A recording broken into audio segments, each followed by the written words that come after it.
Hi gang! In this video, we are going to do Tweed in Illustrator. This was recently requested by Jennifer in a comment under one of my videos. And just to let everybody know, this is going to be a little bit more of an advanced tutorial. So if you're not sure about generating patterns in Illustrator, you can go back and watch one of my basic videos and then come back and tag along with this one. Before we get started, please give this video a like to show your support for my channel. I really appreciate it. All right, let's get started.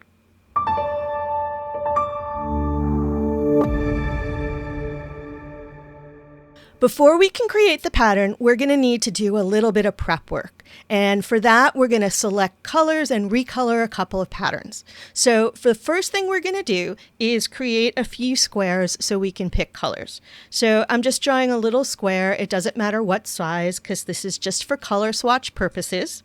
And we are going to do the following three swatches.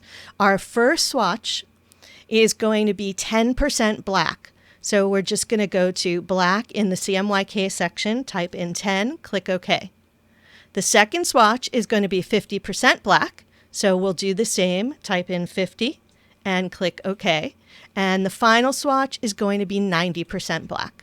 We're doing this in gray so that we can then change it to any color we like after the fact without completely redoing the pattern. So we're going to change this last one to 90. We now have 90, 50, and 10. Let's select all three and remove the stroke so we can easily eyedrop these colors onto our pattern. We're going to start by creating a small gingham pattern. And I did this in a previous video, so I'm going to go fast. I'll link it at the end if you're interested in watching it. I'm going to draw a square that is 16 points by 16 points. I chose this size because it's small and it won't take too much scaling to work for a flat.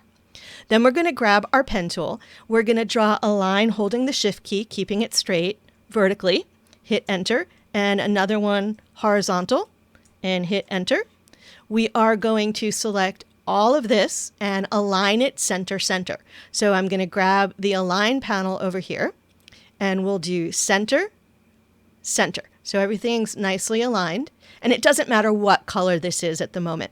Now we're going to switch to Pathfinder and divide it, followed by right click, ungroup. Now we can recolor this. We're going to select one of our squares, hit I for the eyedropper and click the lightest color we have.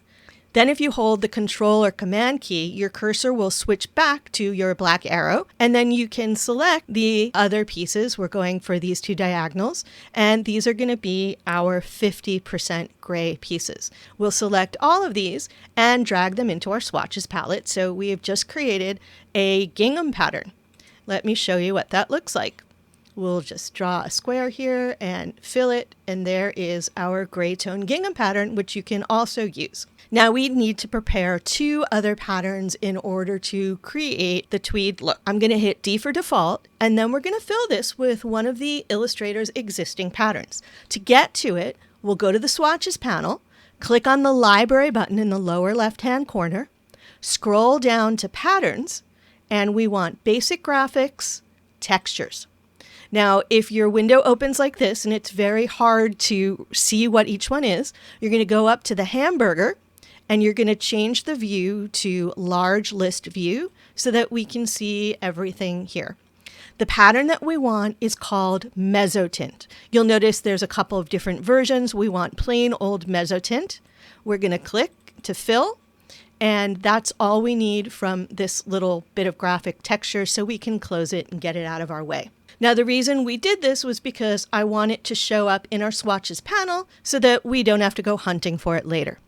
We're also going to need a white version of this same pattern.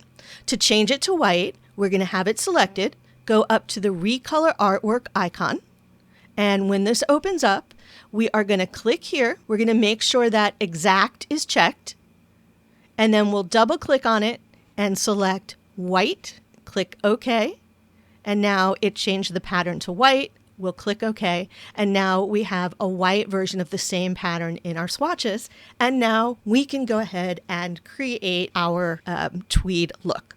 So we're going to start by filling this with our checker pattern. And you can see it's definitely too big for a flat. So let's start by scaling this down. double click on the scale tool. Let's take this down to 25%, turn off transform objects, and click OK. So now we have a better scale, and we can always scale it down further if we need to. In order to create this pattern, we are going to make a graphic style because you can't save a pattern on top of a pattern. And when you're drawing a flat, it's nice to draw one element and fill it and not have 3 layers stacked on top of each other. It makes it hard to work with. So we're going to solve the problem by creating a graphic style. Open up your appearance panel, and you'll see right now I have this fill we just created, and there is a 1-point white stroke. We don't need a color on the stroke, so we are going to make sure to remove it. We are going to add a second pattern on top of this pattern. To do that, you go down to the bottom left corner of this panel and click on this icon, which is fill, and it's going to add a second fill. And that fill is the same fill that is already there. We're going to drop down and change this to the white fill that we just created. Then while we're here, we're going to click on opacity, and we're going to change the blend mode to screen. Now at some other point, we might want to lower the opacity, but for now, we should be fine leaving it at 100. We're going to do the same thing, but this time with the black pattern. So we're going to click to add a new pattern, and you can see they're stacking them up. There's the original, the white, and now we're going to select the black one. And we are going to do the same thing, only for a dark color. We're going to click opacity and change this to multiply. And now we've got our colors. The last thing is I want to make sure that the stroke is on the very top. So if we do change the stroke, the pattern won't overwhelm it. Now, if I zoom in, you will see that the black and white pattern, or the black pattern, is hiding the white pattern. It's covering it. So we need to offset the black one just a little bit.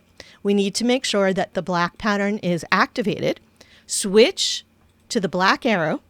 Hold down the tilde key on your keyboard. The tilde key is right next to the number 1 in the upper left-hand corner.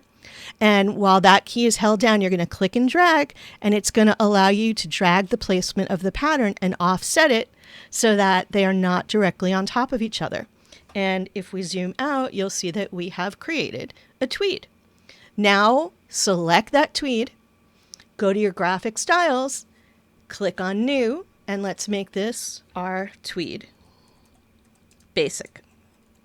And from this, we can create other colors of tweed. Now, when you do want to use this tweed on a garment, if it is too large, you can very simply go back to the appearance panel, make sure that the original gingham pattern is highlighted, double click on scale, make sure, let's do 50%, I think 25 is a little too much. Make sure that transform objects is turned off, click OK, and now I have a much smaller scale that I can use on a flat.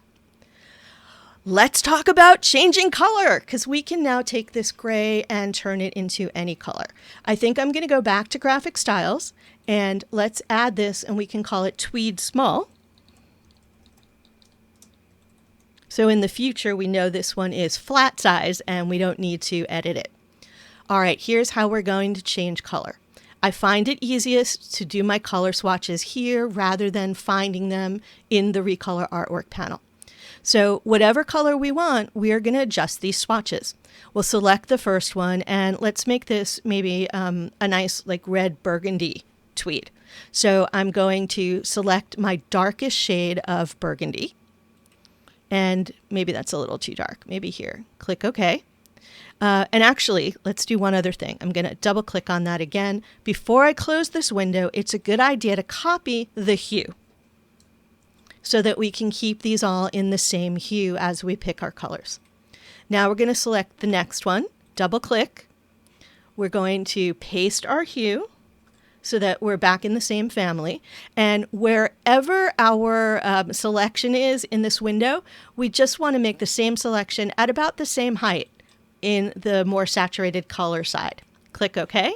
And for the final one, we'll select it, double click, paste our hue.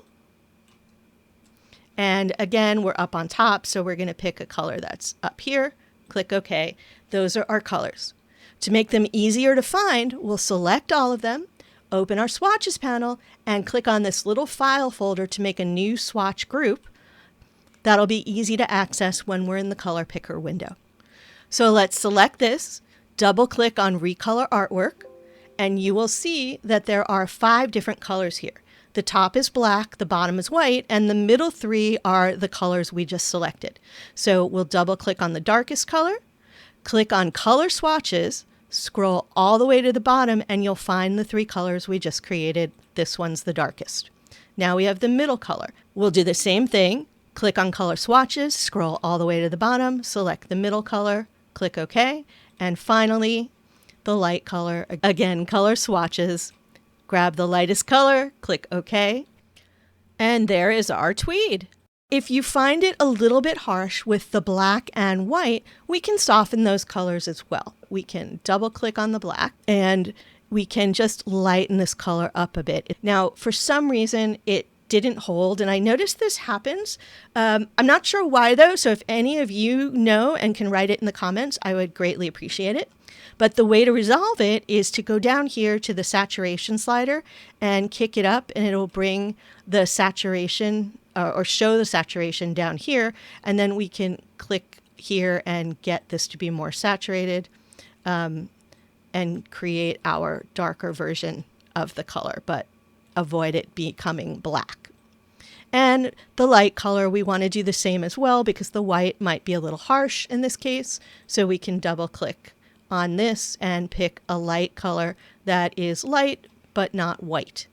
And we run into the same, oh no, we didn't. Sometimes I run into the same problem with the white, and so I have to play with the sliders a little bit to get it to where I want it.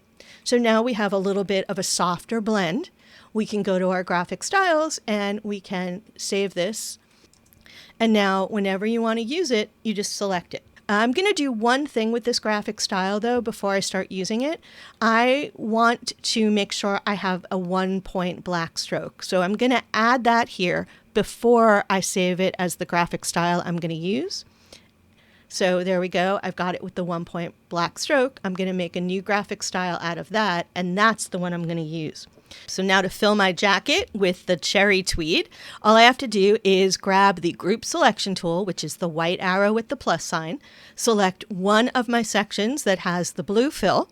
We'll go up to select, same appearance. That'll select all of them. And then I can click on my graphic style to apply. And there we have our tweed fabric. If you learned something new today, please give this video a like. If you're not already subscribed, might want to do that also. And if there's any other videos you'd like to see, please let me know and I will do my best to oblige. See you next time.